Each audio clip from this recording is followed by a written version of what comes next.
sa Bible, that the salvation is offered to all. Again, in short, ito yung mga verses for human responsibility na merong pwedeng mag-respond ng tao kung magre-repent at mananampalataya. Okay? So sige, pakibasa uli, Hernan. Matthew, ano po yun? 11:28. Okay. Come to me, all you who are weary and burdened, and I will give you rest. Come to me, all. Di ba? Come to me, all who are weary and burdened. Ang ibig sabihin, come to me, all. In short, it is an invitation for all. In short, it is a whosoever meaning. Kaya nga John 3:16, for God so loved the world that whosoever. So may mga opportunity ang mga tao. In short, ang tao kaya pupunta sa impyerno is because hindi dahil lang sa sila yung makasalanan, kundi dahil sila ay tumanggi sa solusyon ng kanilang kasalanan. Walang iba kundi si Jesus Christ. Okay? So then, sumunod, Juvenil, verse, Revelation 22:17. The Spirit and the bride say, come, and let the one who hears say, come, let the one who is thirsty come, and let the one who wishes take the free gift of the water of life. Okay, so come, those who are thirsty. Come, those who are hungry. So in short, the invitation is for all, no? So hindi lang ito para sa mga pinili. Yun ang argumento ng other side kasi marami tayong mga verses. Joel, Matthew 28:19. Okay, Pastor. Matthew 28 verse 19. Kaya humayo kayo at gawin ninyong alagad ko ang lahat ng bansa. Bautismuhan ninyo sila sa ngalan ng Ama at ng Anak at ng Espiritu Santo. Okay, so nakita nyo invitation? Go and preach the gospel to all nations. To all nations. Baptizing them in the name of the Father, of the Son, and of the Holy Spirit. Meaning, again, that the invitation of salvation is offered to all. Na kanina nga, ipinakita natin sa napakaraming mga verses na kinakailangan ng taong magsisi at manampalataya kay Kristo na ino-offer sa lahat ng tao. Yun ang maraming mga verses niya. Kaya nga yung human responsibility, talagang nasa Biblia din. No, in short, hindi namimili ang Diyos.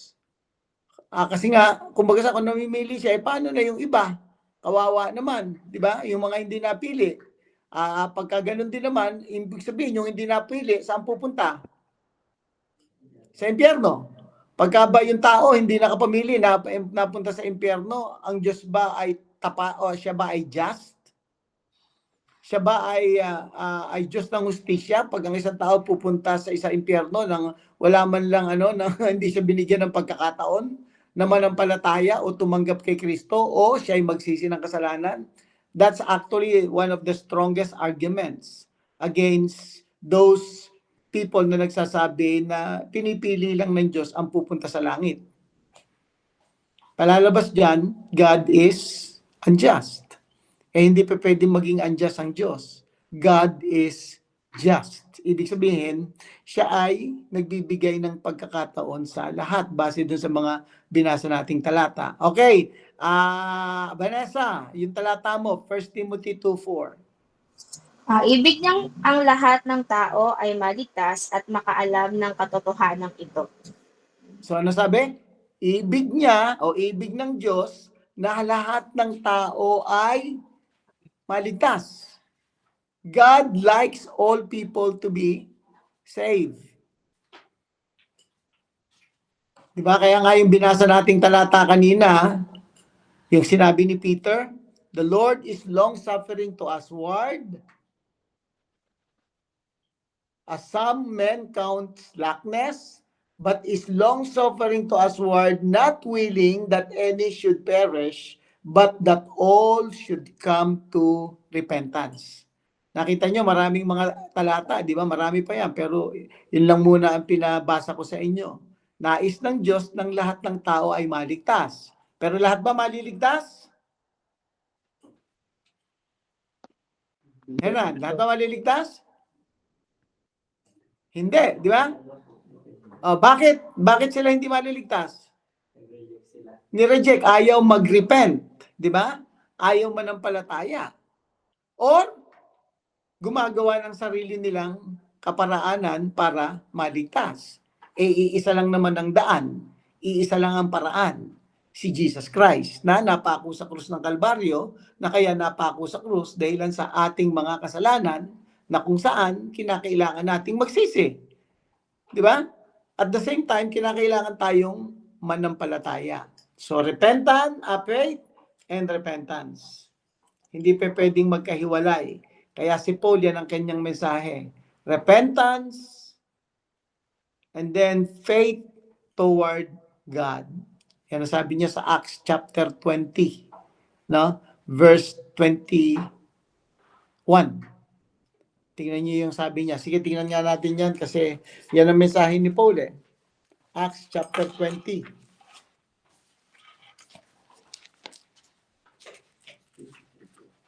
Vanessa, pakibasa uli. Kasi medyo matuling ka mag-usap ng verse eh. Okay po. Acts of chapter 20 verse ano po, Pastor? 21. 21. Okay po. Maging Hudyo o Griego man ay pinangaralan kong tumalikod sa kasalanan, manumbalik sa Diyos at manalig sa ating Panginoong Jesus. Okay, ano sabi dyan sa English, sa King James? Testifying, this is Paul speaking, testifying both to the Jews and also to the Greeks, repentance toward God and faith toward our Lord Jesus Christ. That is the consistent message. Okay? That is the consistent message. Kaya pag tayo yung nagsishare ng gospel, yun, kinakailangan kasama yung repentance. Diba? Now, ulitin ko uli. Pag sinasabi niyo yung repentance, huwag niyong sasabihin lang, magsisi na kayo sa inyong kasalanan. Dapat isasama natin yung ating mga sarili. Kinakailangan tayong magsisi ng ating kasalanan eh. Kasi lahat tayo ay mga makasalanan. Ibig sabihin, lahat tayo ay hiwalay sa Diyos. Dahil ang kabayaran ng kasalanan ay kamatayan. So kanina, pinaliwanag ko yung relihiyon, di ba?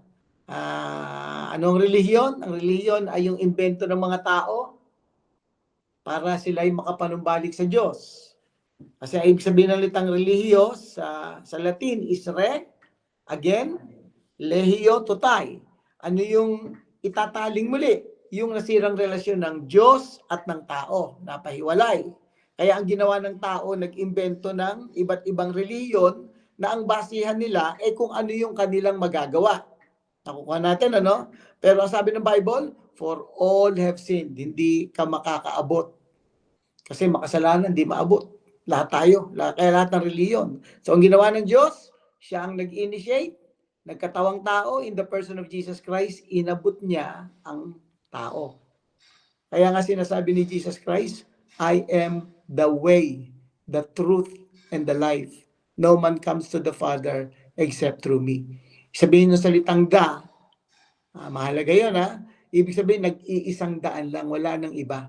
Hindi siya yung isa sa mga daan. Kasi pagka sinabi mong I am a way, isa ka sa maraming daan. Pero pag sinabi mong I am the way, iisa lang yan. Wala nang ibang dadaanan, kundi siya lang. Kaya yung sinasabi ng tao na, maraming reliyon, pero iisa lang naman ang nilalapitan natin. Iisa lang naman ang Diyos na sinasamba natin. Kaya kahit ano-anong reliyon, pwede na yan. Magandang pakinggan yun. Pag hindi mo alam ang Biblia, yung totoo. If you don't know the truth, then masarap pakinggan yan. Appealing. Pero, that's not the truth. The truth is, there's only one way. And that is Jesus Christ. And what an honor, a privilege for us to share the truth. Diba? What a blessing for us. Who are we? Diba? Mga tiga-bundok lang naman tayo. Hindi ko na sinasabi sa inyo yan. Kasama ako dyan. Actually, ako tiga-squatter ako. Isabihin, nasa ilalim. Pero binigyan tayo ng pagkakataon na talagang magsisi at manampalataya. So ang punto natin dito is this. Napakaraming talata and verses about repentance and faith at napakaraming talata na nagsusupport na ang kaligtasan ay open sa lahat. Kasi gusto ng Diyos na ang lahat ay maligtas. Pero ayaw ng tao. In short, kaya pupunta ang tao sa impyerno ay dahilan sa pinili nila na magpunta sa impyerno. Kasi ayaw nila eh. Kaya nga, ang sabi nila, Pastor, ano ba yung kasalanang hindi mapapatawad? Ang kasalanang hindi mapapatawad ay yung tanggihan mo, yung nagpapatawad. Di ba? Sino ba yung nagpapatawad? Ang Diyos na pinahayag niya sa pamamagitan ni Kristo. So meron bang kasalanang hindi napapatawad? Meron. Ano yon? Yung ayaw mong humingi ng tawad. Kasi ayaw mong manampalataya. Di ba? Nakuha natin? No. Okay, question and answer.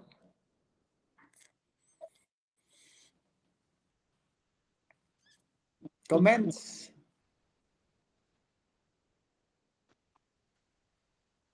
Wala? Pastor, wala pa. Okay. So at least malinaw, di ba? Na yun ang reason kung bakit maano din ang human responsibility. Kasi doon nga sa other side, sinasabi talaga na walang pakialam ang tao. Walang human responsibility ang tao. Kaya siya pupunta sa impyerno kasi hindi siya napili. Kaya siya pupunta sa langit kasi pinili siya ng Diyos. Pero ibig ko sabihin, may karapatan ba ang Diyos na gawin yan? Pwede rin. Kasi ang Diyos ay Diyos di ba? Pero sasabihin naman ng mga tao sa human responsibilities, whosoever will, it will violate the justice of God. Because God is tied up to His character. And one of His character is He is a just God. And support that with other verses from the scriptures na binasa natin, then merong weight. Ibig sabihin, merong katwiran. Okay? Pastor, so ano na ngayon yan? May whosoever pala at merong predestination. Isettle na lang natin sa Diyos yan. Kasi may talata naman tong kabila May mga verses yan Chosen before the foundation of the world. Diba? Bago ka pa ipanganak, pinili ka na ng Diyos. No? Pero may katwiran din ang iba dyan. Kaya ka pinili, chosen before the foundation of the world kasi nakita ng Diyos na tatanggap ka bago ka pa ipanganak. Nakikita niyo yung pangangatuwiran ng dalawang kampo? Nakita niyo yung pangangatuwiran? Parehas may katwiran, di ba? Nakakalito. Pero hindi yun ang intention ko, nalituhin kayo. Pinapakita ko lang sa inyo na parehas may mga supporting verses sa Bible. So ano, Pastor, ang gagawin ko? Ang magawin mo, patuloy ka lang magpahayag. Pagka yung elected, di ba hala na ang Diyos doon? Di ba? Kung tumanggap, di salamat din sa Panginoon. Di ba? Kasi tumanggap nagsisi. Kaya nga ako, yung predestination, nakakatulong sa akin yan. Pag ang tao ayaw tumanggap, sinasabi ko sa sarili ko, hindi elected ito. Ayokong pilitin.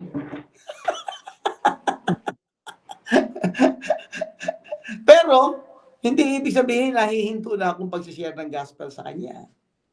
No, in short, papaubaya ako sa Diyos. Basta ang trabaho ko, i-share lang ang gospel. And that's the intent of our subject for this month. Yung evangelism and discipleship. No, kinakailangan natin talaga na magpatuloy na mag-share. Kasi hindi natin alam kung sino yung tatanggap or hindi rin natin alam kung sino yung elected. Nakuha niyo? Okay? So, I hope naging maliwanag sa atin yon. Na ang pinakamahalaga, patuloy natin ipahayag ang salita ng Diyos kasi yun talaga ang kailangan ng tao. Kasi pag tumanggap sila kay Kristo, nagsisili sila ng kasalanan, Yun ang pagbabago ng kanilang mga buhay. Parang katulad nyo, Hernan, Juvenil, di ba? Si Gerald. Kung hindi kayo nakakilala sa Panginoon, nasaan kayo ngayon? Nasa tambayan? Walang purpose ang buhay? Walang direksyon ng buhay? Walang pupuntahan ng buhay? At marami na niyan sa kabinti, di ba? Paulit-ulit lang. Sobrang dami, sabi ni Hernan, no? Paulit-ulit lang, pastor eh. Mga walang direksyon ng buhay. Walang purpose ang buhay. Ang purpose lang, kumain, matulog, kumain, matulog. Hanggang mamatay na. Napapamana ngayon sa mga anak. Di ba? Kaya gano'n lang, paulit-ulit. Pero nung makakilala tayo sa Panginoon, nagsisi ng kasalanan, okay, kung pupunta tayo sa kabila, dahil sa pinili tayo ng Diyos, tingnan mo, binago ng Diyos yung ating mga buhay. Nagkaroon ng direksyon, nagkaroon ng purpose, nababago ngayon yung ating buhay. Now, bigyan natin naman ng opportunity yung iba. Di ba? Bigyan natin ng pagkakataon yung iba. Simple lang naman ang pinapagawa sa atin ng Diyos eh. I-share lang. I-share lang natin. Okay, Jubileo? Yun ang reason kaya kayo nandito. Ha? Kaya kayo nandito. At kaya nandito yung iba nating mga kasama ngayon. At ito ang reason ng church. The church is not only for us. Kaya nga, itong reason kung bakit gusto nating lumawak pa yung ating fishing pond o yung ating marketplace. Kaya nga nag-iisip tayo na mag-merge. Para sa ganoon, lumawak yung ating pwedeng pangisdaan. No? Kasi medyo kulong tayo sa mga lugar natin.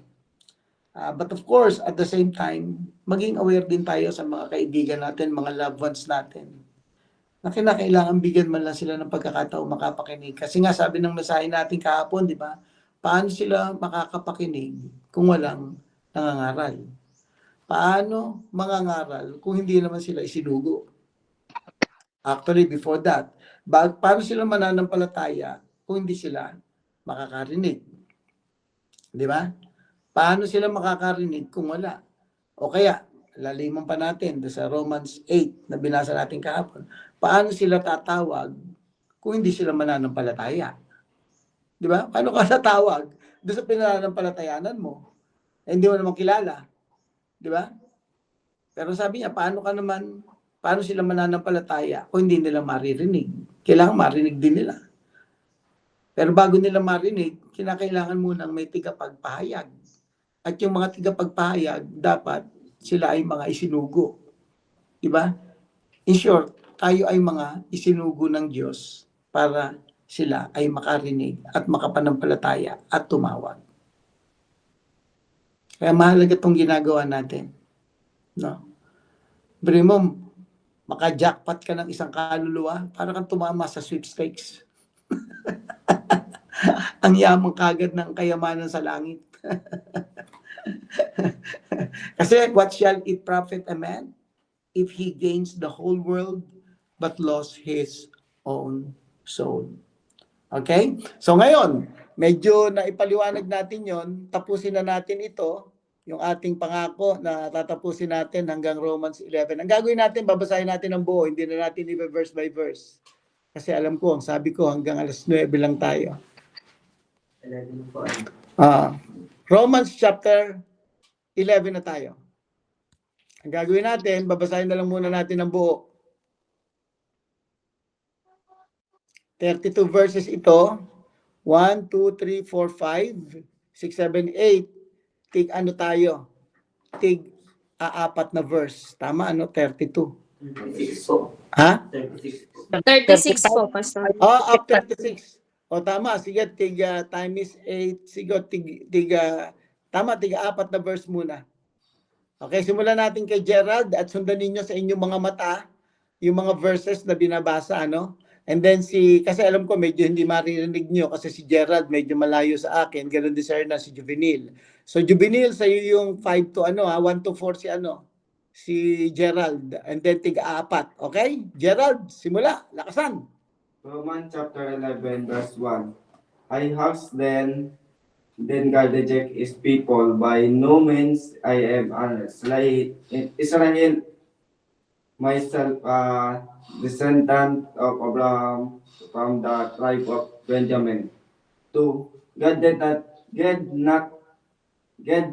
not reject his people whom we foreknew. Don't you know what scripture say in the passage about Elijah? How he appealed to God against Israel.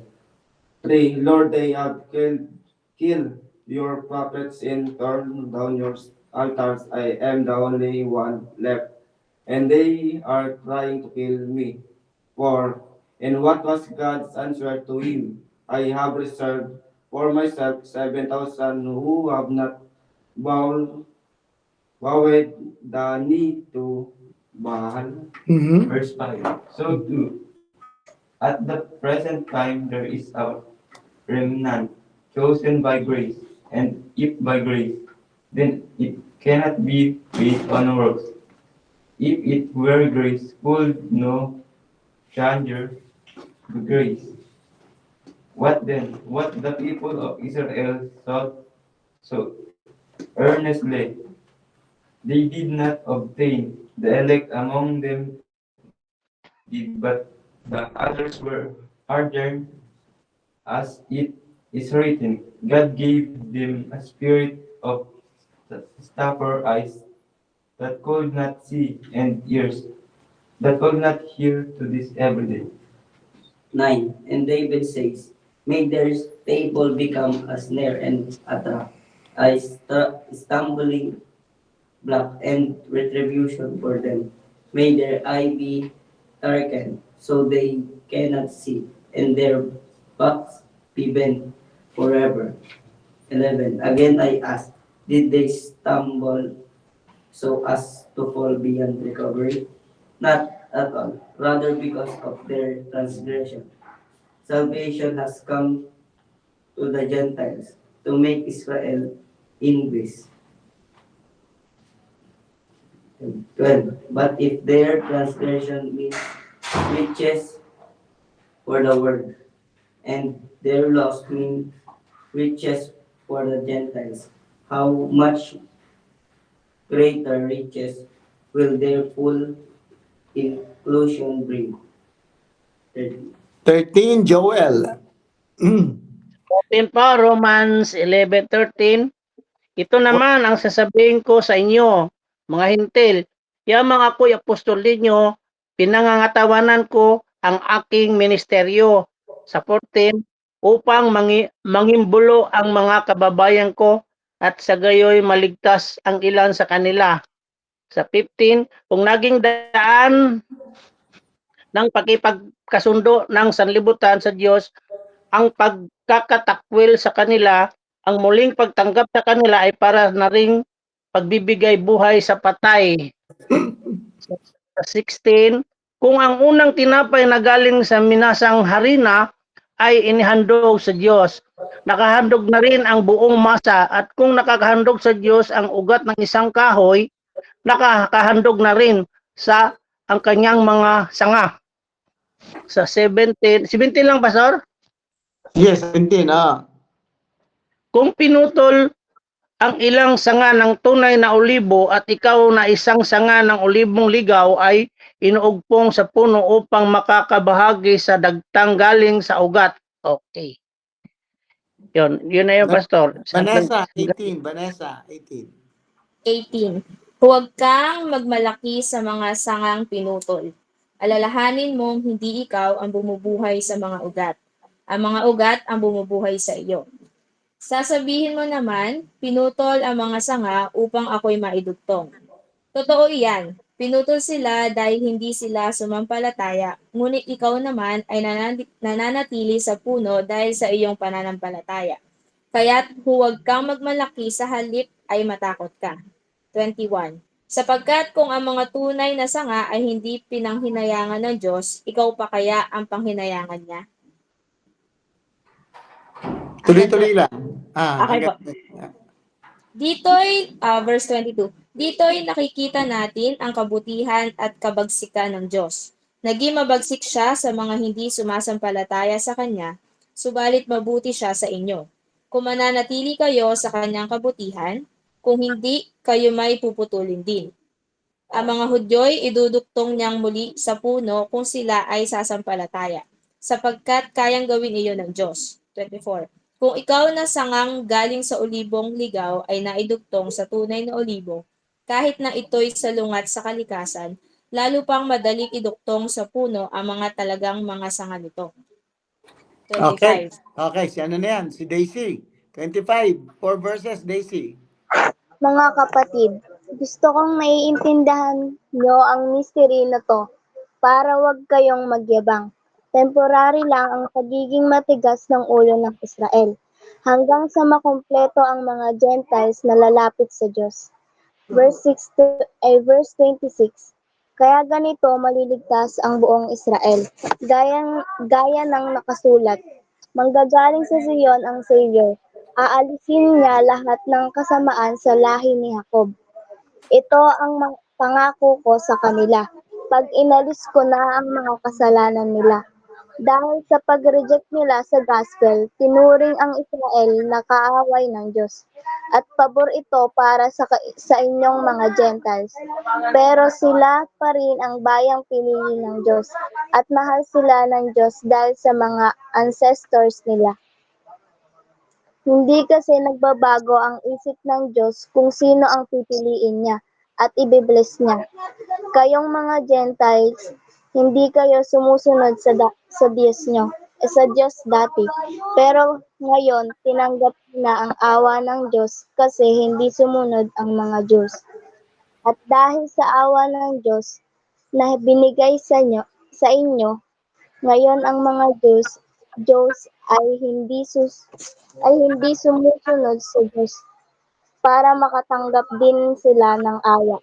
Hinayaan ng Diyos na maging makasalanan ang lahat ng tao para mapakita niya ang awa niya sa lahat. Nakita niyo yung tension? I hope paulit-ulit yung basahin kasi even myself habang binabasa nyo, ganda rin talaga sa Tagalog Mas lalong lumilinaw yung kabuuang pagkaturo. Let me explain a little.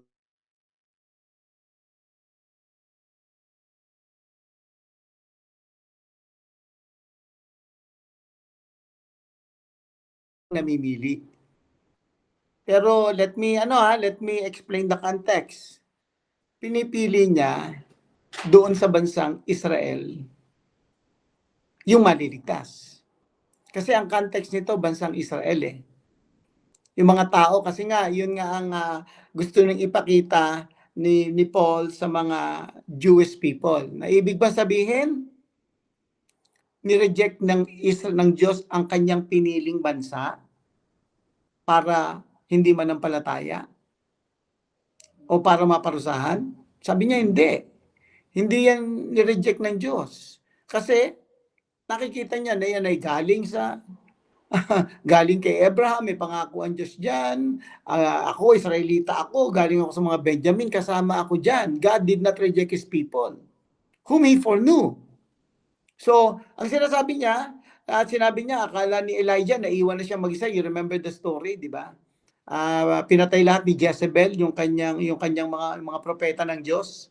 So, akala ni ngayon ni Elijah, siya na lang mag-isa. Sabi ng Diyos, no, I reserve 7,000 pa.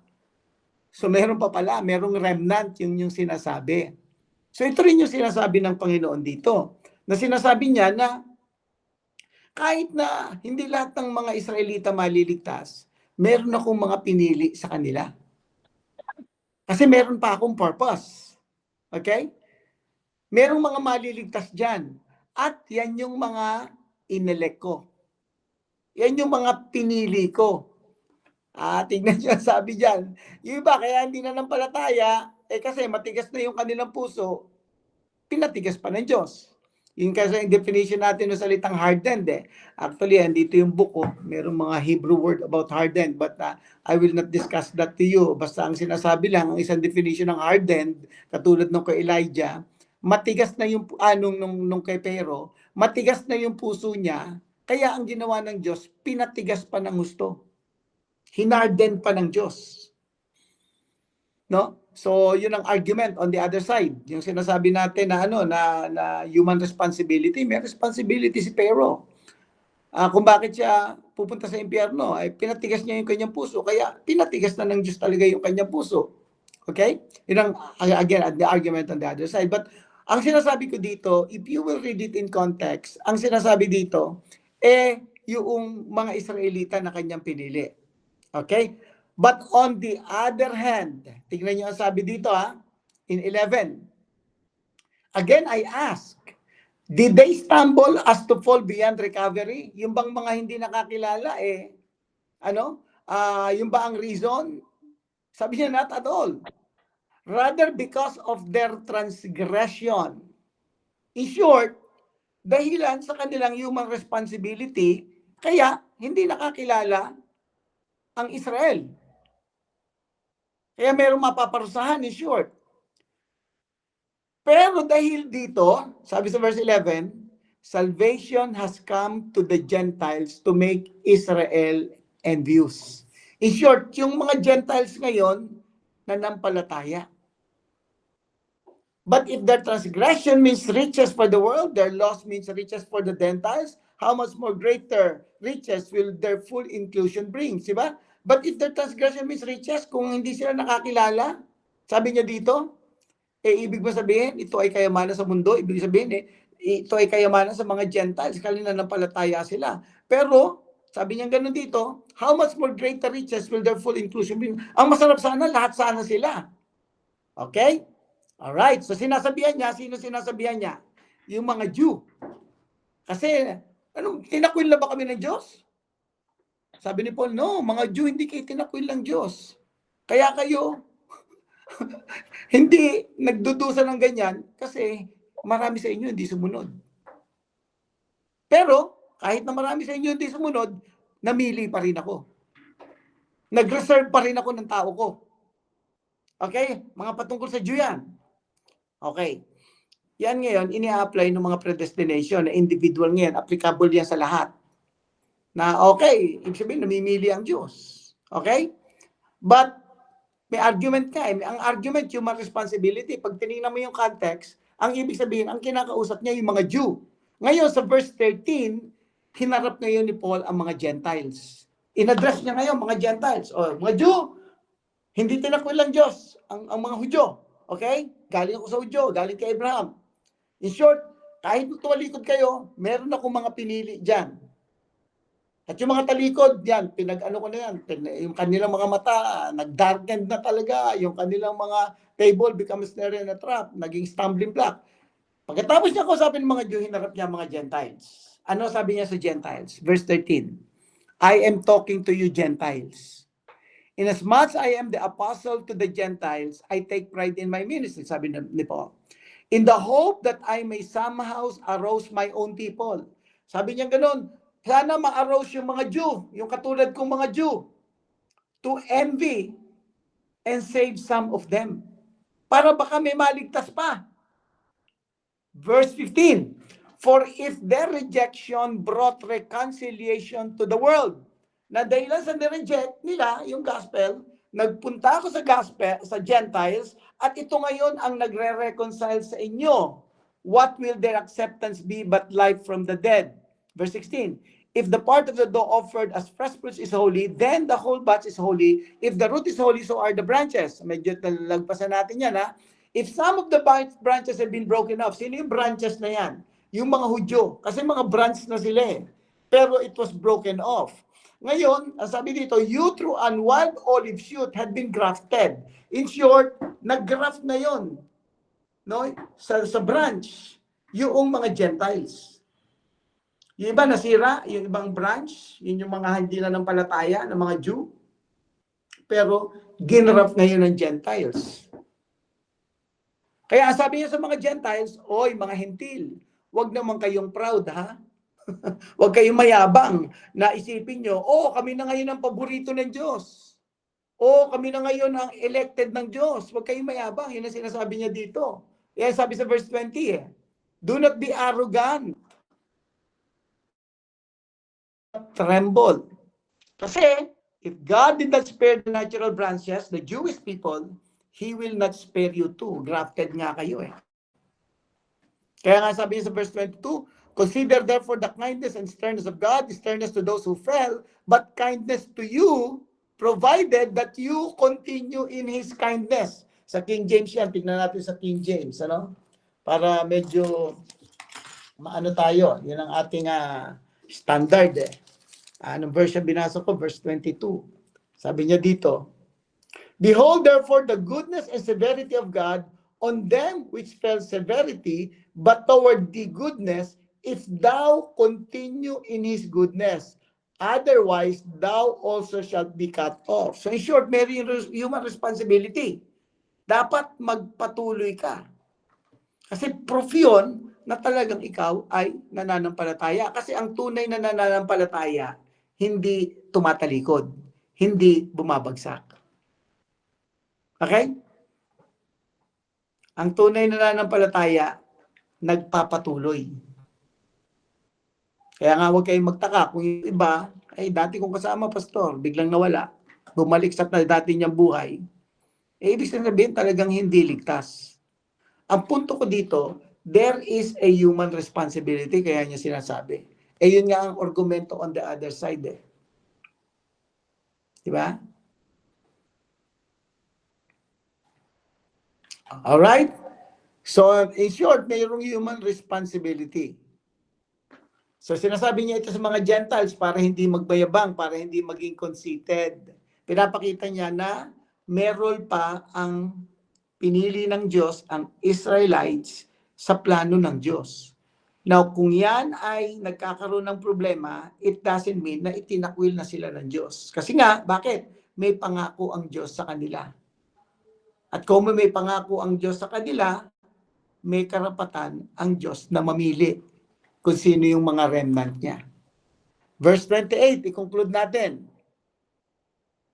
As far as the gospel is concerned, they are enemies for your sake. Ano ibig sabihin? Ibig sabihin, kasi nga, ang gospel is para sa lahat pala. Ang Jew, akala nila kanila lang. Kaya ayaw nilang matanggap. Pero sinasabi dito, as far as the gospel is concerned, they are enemies for your sake. But as far as election is concerned, they are loved on account of the patriarchs. In short, as far as sa pamimili ng Diyos sa kanila, mahal sila. Dahilan sa may pangako ang Diyos sa kanilang mga ninuno. Yun nga kay Abraham, kay Isaac, kay Jacob. Mga pangako ng Diyos yan eh. At ang sabi niya dito, sa verse 29, God's gifts and His calls are irrevocable. But again, the context kasi ina-apply ng iba na para sa lahat. Nakukuha niyo, ibig sabihin, na para na sa lahat yan. Ibig sabihin, namimili din ng Diyos. Na kahit sino, maaaring tama. Pero maaari ding mali. Kasi ang context is about the election of the Jewish people. Kasi nga, pinili sila with a purpose. Pero dahil sa katigasan ng ulo, namili ang Diyos. Pero ang tanong, applicable ba yan sa mga Gentiles? Of course, there are some other verses na kinakausap naman, katulad ng Ephesians chapter 1 verse 4, chosen before the foundation of the world. Mga Gentiles naman yon, no? No, ang sinasabi natin is this, merong both reasoning ang dalawa. If you hold on to the predestination, good. But if you hold on to the human responsibility to good, kasi parehas nasa Bible. But uli, ang pinakamahalaga, kinakailangan mag-share tayo ng gospel. Kinakailangan ipakita natin yung pagbabagong buhay. Hindi tayo nagiging mayabang. Kadalasan kasi yung mga nagiging mayabang sa both sides, pakita ko sa inyo ang dahilan. Yung ba mayabang? Ay, pinili ako ng Diyos, At the same time, para bang they are speaking in behalf of God. Yan ang sinasabi ng Diyos. Pinili tayo ng Diyos. Nagmamayabang sila in behalf of God. Wala na sanang yabang. Sabihin na lang ng merong kababaang loob. Di ba? Yun ang reason kung bakit may mga na-split na church Kasi nagmamayabang sila. Ano ba sinasabi? Mali yung turo nyo na human responsibility. Hindi. Hindi mali yun kasi maraming talata sa Biblia eh. Okay? Yun ang problema ng kabilang side, yung predestination. Ang problema naman sa kabilang side ay ito, yung human responsibility. Naligtas ako dahil sa pananampalataya ko. May yabang. May yabang din. Kung bakit? Bahagi ka ba ng kaligtasan? Wala nga tayong magagawa. Hiwalay nga tayo sa Diyos. Di ba? May yabang din sa kabila. Kaya yung dalawang mayabang, pag nag-usap, ano nangyayari? Nagkakagalit at naghihiwalay. So ano ang problema?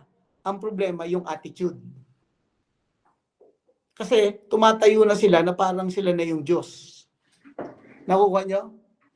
Na ibig sabihin, tinatayuan ko yung sa Diyos. Sabi nga ng Diyos, parehas akong may talata niyan eh. Sure, parehas kayo may katuwiran. Panginoon, paano ko ito mare-reconcile? Huwag mo nang i-reconcile muna ngayon yan. Pagdating mo na sa akin, saka ako ipapaliwanag sa iyo. Para bang ganun ang sagot ng Panginoon eh.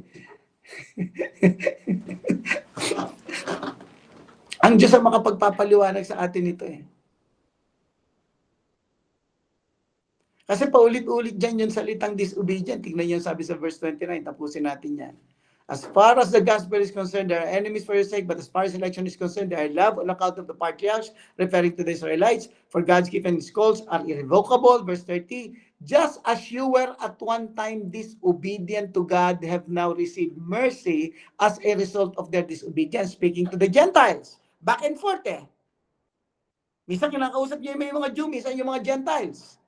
So they have now become disobedient in order that they too may now receive mercy as a result of God's mercy to you. Kumbaga sa now, nung tanggihan nila, nakita nila tumanggap kayo, nanampalataya kayo ngayon, hindi ba napakasarap din na share nyo sila para makapanumbalik din sila? Yun ang sinasabi niya dito. Kasi nakatanggap kayo ng biyaya o ng kahabagan ng Diyos, hindi ba dapat matuwa kayo kung manumbalik sa kanila na muli yung mga tao pa doon na hindi natin alam kung sino yung elected, hindi natin alam kung sino yung tatanggap, ma-sharean din naman para dumating muli sa kanila ang biyaya at kahabagan ng Diyos. For God has bound everyone over to obedience so that He may have mercy on them all. So sinasabi niya, God has bound everyone over to disobedience. Okay? Ayan na naman, another argument for predestination. Tinalaga sila ng Diyos to disobedience. Pero, tignan nyo naman ang human responsibility so that they may have mercy on them all or the justice of God. Para sa ganon, dumating muli sa kanila ang kahabagan ng Diyos. Ibig sabihin, meron silang pagkakataon na makapanumbalik sa Diyos dahilan sa kanyang biyaya at dahilan sa kanyang kahabagan. Do you see the point? I hope it is clear to you, ano? Kasi medyo medyo pag binasa natin ng straight, magko-conclude tayo kaagad na ang Diyos ay nag-e-elect lang. Hindi natin alam, sinasabihan niya particularly sa election na paulit-ulit. Dito sa chapter na ito, yung election ng mga Hudyo. Wala siyang sinasabi dito na election ng mga Gentiles. But of course, again, may other verses. Pag nandoon tayo sa other verses or other books in the Bible, merong mga ilang nagsasabi patungkol doon. Pero pagdating dito sa Romans chapter 9 to 11, it is a tension between God's election for individual, which is yun ang interpretation ng predestination, or God's election for the people of Israel because God has a purpose for them. Kaya namili ang Diyos sa kanila ng mga maliligtas. Is it applicable to the Gentiles, yung pamimili dito? Hindi. Kasi walang sinasabi. Kasi lahat ng mga predestination dito, the context is Moses, pero the context is the Israelites who disobey. Nakikita natin mga kapatid, kaya masarap yung hinihimay-himay mo yung talata eh. Mahirap yung nagko-conclude na lang na nakabasa ka ng ilang text at pagkatapos kinunclude mo kaagad na ang Diyos ay namimili. Now, it doesn't mean, again, let me be clear, hindi ko ibig sabihin na hindi pwedeng mamili ang Diyos. May mga verses niyan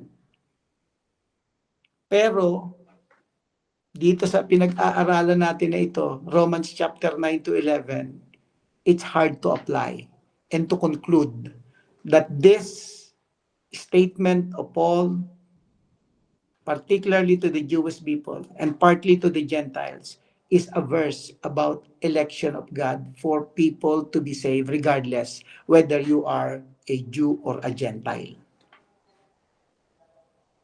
Of course, other Bible scholars may interpret it differently from me. Kasi i-apply niya sa individual eh. Yun lang naman ang magiging pagkakaiba nila dyan. I-apply nila yan sa individual. A sweeping statement for all. That God is choosing individuals to salvation. And if they want to do that, that's okay for me. But for me, gusto kong as it is, kung ano yung sinasabi ng Bible. Diyan sa Romans 9 to 11. Hana, maliwanag ba, Hana?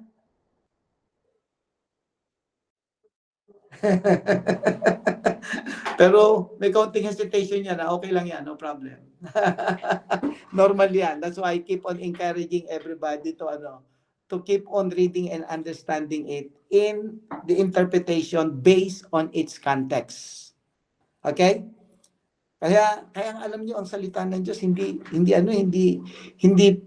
pabugso-bugso o yung kaya nga sinasabi, study to shew thyself approved unto God, a worker that needed not to be ashamed, rightly dividing the word of truth. Kaya nga, wag natin itong take for granted. Pagka nakita nyo may ulit-ulit ko nga itong babasahin. Hindi ko pa masyadong makuha eh. Di ba? Normal lang yun, Normal lang na hindi naman talaga natin makukuha kaagad-agad eh. Because we are coming to the mind of God. Diba? We are coming to the mind of God. In short, isip ng Diyos to eh. Salita ng Diyos, hindi ganun kadali na maiintindihan kaagad natin. We have to keep on reading and understanding. If we need to go to the original word of it, go to the original word of it. At marami niyan, hindi ko na lang dinil. Kasi it will really take a lot of time. But I am expecting you to do some diggings on your own instead of just browsing and browsing and browsing. Ngayon, pag inaantok na kayo sa kaaaral, yun, tsaka kayo tumungo sa mga chismis. Hindi yung puro chismis sa gobyerno. Bakit pastor chismis? Wala naman tayong lahat ebidensya dyan eh. Diba? Kaya chismis, ang chismis, ulitin ko ulit, wala ka doon, hindi mo nakita. Tama ba? So, ang pinag-aawayan ng mga, nalulungkot ako sa mga kapatiran pag nag-aaway sa chismis, parang akala mo nandoon sila, nagnakaw si ganito, nagnakaw si ganyan, lahat magnanakaw. Talaga may magnanakaw, totoo yun. Iba siguro yung chismis, may ebidensya, di okay. Kasi may ebidensya eh. Di ba? Pero mahalaga nandoon ka. Pagka wala ka doon, chismis yan. Kaya nga ang witness, di ba? We are called to be witness. Ang witness, ulitin ko, nandoon siya, alam niya kung ano nangyari, detalye yung pangyayari. We are not called to be, but you are a chismis. Again, hindi ko sinasabihin hindi totoo, pero iyan mo na sila. Huwag ka na makipag-chismisan pa sa kanila. Dami na kang chismoso-chismosa, makikipag-chismisan ka, sasama ka pa doon sa mga chismoso-chismosa. Nagnakaw si ganito, nagnakaw si ganyan. Natatawa ko talaga, common sense eh. Sabi ko, this is not the wisdom of Christ. Di ba? Kaya mga kapatid, ingat tayo sa chismis ha. Ulitin ko ulit, ang chismis, wala ka doon. Wala tayo doon. Okay? Pastor, nakakainis sa mga balita eh. Yan mo na.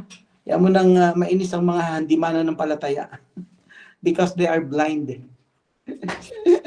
Ano gagawin natin yan, Pastor? Di bale, pag nag-election, bumoto ka na lang sa gusto mo. Ako, ganun ginagawa ko eh. Okay, boboto ko kasi responsible akong citizen ng bansa. Pastor, sino yung iboboto mo? Ayoko sabihin sa inyo. Di ba? Kasi sa ayaw at sa gusto natin, meron tayong preference eh. Meron tayong mga preference. Mga generational gap yan ang tawag. Anyway, so tayo ngayon ay mag-pray at hilingan natin si Pastor Juni na mag-close sa atin sa prayer. Nakasama natin sa bandang huli. Pastor, nandiyan ka ba? Opo, Pastor. Pababa na sana ako. Mabuti. Na-mention yung pangalan ko. Good morning sa lahat. Good morning, Pastor. Thank you at nakasama ka para medyo may idea ka doon sa aking sinasabi. Opo, natawa nga si Nelson ko habang ano yun regarding sa chismis. Nakikinig ba si Berna? Oy, po, dito po nagsasampay. Ako naman nandito sa Sige, Pastor, mag-close ka na sa prayer. Okay, sige, let's us pray. Our loving Heavenly Father, praise and thanksgiving to you, O God, sapagkat ikaw po, Panginoon, ang Diyos na nalalapitan po, na itataas po, at nahihingan po ng karunungan. Kaya naman po, Diyos, salamat po sa School of Ministry na ito, na nagpapatuloy po, even though may mga something na dapat ayusin, but still nagpapatuloy po ito. And we believe, Father God, ito po yung magiging simula, ito po yung aming legacy sa center na ito. Kaya naman po, O Diyos, patuloy niyo po na patnubayan mula po sa mga tagapagturo at mga estudyante narito na yung pong blessing po, Panginoon, ay maranasan po, Panginoon, yung pong karunungan to this ministry, Father God. Salamat po, O Lord God, sa gawa niyo po, Panginoon, ng kalakasan at pag-iingat sa bawat isa. At sa pagtatapos po, Panginoon, ng klaseng ito, I pray, Father God, na dismiss mo ang bawat isa, dala-dala po, Panginoon, ng karunungan at yung kalakasan. Tataglayin po namin para po, Panginoon, ma-i-apply po, Panginoon, namin na naman po, Panginoon, natututunan po, Panginoon, sa larangan po ng pag-aaral na ito. Thank you po na marami at sa inyo po ang papurihan po sa pangalan po ni Jesus. Amen. Amen. Amen. Thank you. See you Thursday. Nakano pa. Uuwi naman tayo.